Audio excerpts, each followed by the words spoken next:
Nerf this!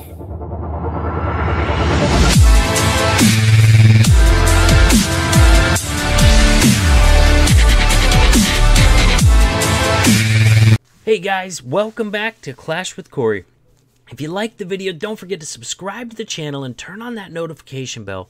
Also, check out the details below my videos when you get a chance. I've got good resources for you in there. I have links to my Discord server. I have links to WHF's recruiting Discord server. Also, I have links to WHF's live streamers. So check those out when you get a chance. You just got to click that little arrow below the video if you exit full screen, and it'll pop it down. You get all those links available to you. This video is all about the Electrone. I did a few videos on it right after it came out. It's still a viable attack, not all the time, but sometimes. It doesn't work all the time, but it works quite a bit. I think in our recent war versus J-Off, we had 5 triples with Electrone out of 30 Town Hall 10 bases. So this is definitely a new meta attack. This is in the meta. It's part of it. It's worth knowing. It's worth practicing. It's a lot more difficult than some of these videos will have you believe. Even a lot of the examples I show, like, you know, a lot of times you get in there and practice it and you're like, where's my value? So you're going to need to practice it a lot. I got some tips for you. Stay away from the sweepers with your blimp. Those can really screw up your blimp value. And let's just check out these examples, because these guys are obviously doing it right. Gonna see Sous Chef Kiki coming in here, getting big value, bringing 2 clone spells on this one. I'm not seeing a lot of people bringing the 3 clone spells, just because they like to have more spells available for their Lalo portion. That way, if you don't get as much value as you'd hoped out of that initial push, your attack's not dead. A really nice Lalo can still bring it back. Now look at this. He's bringing in heroes first on this one. Why would he do that? And basically the answer is he's clearing that trash outside the base first, so that once his Electro Dragon gets in there, it doesn't bounce out to clean up trash, because that's what it does a lot of times. Your balloons get some good stuff, and the Electro Dragon turns around and just starts clearing trash, doesn't get value, doesn't get the queen, doesn't get chain lightnings on defenses. So he's clearing those defenses with heroes first, and this is something you definitely want to bring into your practice, so that way the Electro Dragon stays focused inside the base. Boom! Gets that rage and clone spells both down right before he pops the blimp, and so the loons are coming out just cloned immediately, raged immediately. Electro Dragon is raged immediately, and just like we said, since he cleared that trash around the outside of the base, that E-Drag is focused inside, doing some big damage with that chain lightning spell there. Very, very nice. So, you know, God, a lot of that base is gone. Certainly the core is. Leaves him with a very nice, manageable Lalo around the outside of the base. Almost no splash damage left in the base. Only 1 wizard tower left on this base on the backside. You know, I don't think you got any air defenses down with that initial push. And if you're taking out most all the splash damage, you really don't need to. You know, a bunch of loons. Lalo portion can take care of air defenses if you have good pathing, no problem. Honestly, I think the splash damage is a lot more dangerous than air defenses. You know, that being said, air defenses do a lot of damage. You want to make sure you get them in heavy and fast and get speeding them through that path so you get them taken out. But still, I would definitely say that I'm more scared of splash damage on Lalo hits than I am of air defenses by a long shot. So goes ahead and pops his queen ability there. Probably didn't need it. I think that was swagged. With the number of minions and pups he had left up, he wasn't in trouble at time or anything like that.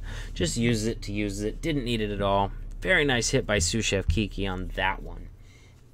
Now we're going to take a look at 2 more examples that just use 1 clone spell. You got a lot of control. You know, you can bring whatever the heck you think you need to bring to get it done on these hits. You know, and if you want more spells for the Lalo, or, you know, in this case, he's sending his Electron portion right into a single target Inferno. Once again, you'll notice no sweepers covering this area. He wants to get that queen. He wants to get as much of that little quadrant down right here as he can before he goes ahead and starts as Lalo. That way he takes care of the enemy CC. If it's a damaged CC, the enemy queen, and as many of those structures as possible.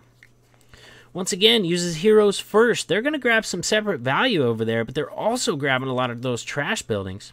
He's going to get that clone spell down first, right before popping it. That way, those loons, like we said, you want to make sure you don't miss that clone spell. So if you're going to put it down first, you better make sure you're popping your blimp inside of it, or it makes it to that part of it. But sure enough, gets that quadrant taken out, gets the enemy queen taken out. His heroes, aside from clearing some trash up there, also cleared out several defenses as well. Queen even breaks in there and takes out another air defense on the inside. Huge value from this. The only thing left in the enemy CC is ground targeting troops. So they kill the queen and they're left up, but it doesn't matter. They're not going to touch your air troops at all. And he's still got basically a whole army left, and you know what, 5 hastes and a freeze left for this base. He's fighting a sweeper, and he sees some good value for that freeze with that sweeper and wizard tower, so very nice choice on bringing the freeze right there. Oh, he's actually going to hold on to that freeze. Going to trust his haste to get him through that section just fine. And goes ahead and freezes that quadrant there that contains that last air defense and an expo as well. Loons are kind of taking the scenic route around, but now they're finally coming into that last quadrant of the base. Going to end up probably hitting that sweeper from behind eventually. And very, very nicely done. Like I said, he had plenty. So he only used 1 clone spell on that initial push, so he had plenty of spells to get through the Lalo portion of this base and get it taken care of. So definitely, it depends on the base, you know, and it depends on, you know, when you practice, what are you more comfortable with? You know, if you're good doing Lalo without, you know, any haste or 1 haste, you know, maybe you want to try the 3 clone variation. The 2 clone variation's a nice good one, and the in-between, you have, you know, at least a few haste to work with, and the 1 clone, you definitely get a lot more. You're going to get less with that initial push, but you're also going to have a lot more spells left over for your Lalo. So it's going to depend on the base, first of all, and it's also going to depend on personal preference as well, what you're comfortable with as far as Laloing the back end. I'm going to warn you, though, you got to be good with Lava Loon already to have success with this attack, in my book. Because unless you get crazy, insane value, you know, you still have a decent amount of base left up to Lalo. So Dial's also going to use the 1 clone variation here, basically because he's going straight into, oh, wow. All right, no, so you see, he still wasn't going quite into a sweeper, and that's really key. That sweeper can really throw off your blimp and really screw up your values. So he's still not going into a sweeper right there, but he does go directly into an area with, God, was that a single? Yeah, that was a single target Inferno and 2 air defenses. So he didn't want to invest too much. He wanted to invest just enough to get that section taken out, also get the enemy queen and damage CC if it ends up being a damage CC as well, and he gets that taken care of. It also cuts a nice little funnel. He cut a nice little funnel, I believe, with the wizard on the outside, that his heroes would go down that side of the base, not split, not wander. The king can stay in front of the queen tanking, and she can pick off a ton of defenses behind that wall. So that being said, he does still have a lot of base left to Lalo, so it's a good thing that he's got lots of spells to get through it. Gosh, he's still got all the splash damage left in this base, including a multi-target on the backside. So you really got to be on point with your Lalo to get this base tripled at this point. Not easy to do. 4 wizard towers and a multi-target Inferno with 2 air defenses. That's a lot of stuff that can damage loons. So very, very nice that Dial got it done on this one. Very nice Lalo indeed. Obviously, definitely couldn't have done it without the number of spells that he had. He needed all those hastes to get through the rest of that base, just because there was so much splash damage. Gotta get it taken out quickly. Very nice. Crushes it, you know, despite the fact that, I don't know, I wouldn't have tried that on this base with that much splash left up with a multi on the backside. Dial's not scared, though, man, and he crushes it. Plenty of loons left up. Wrecks this base.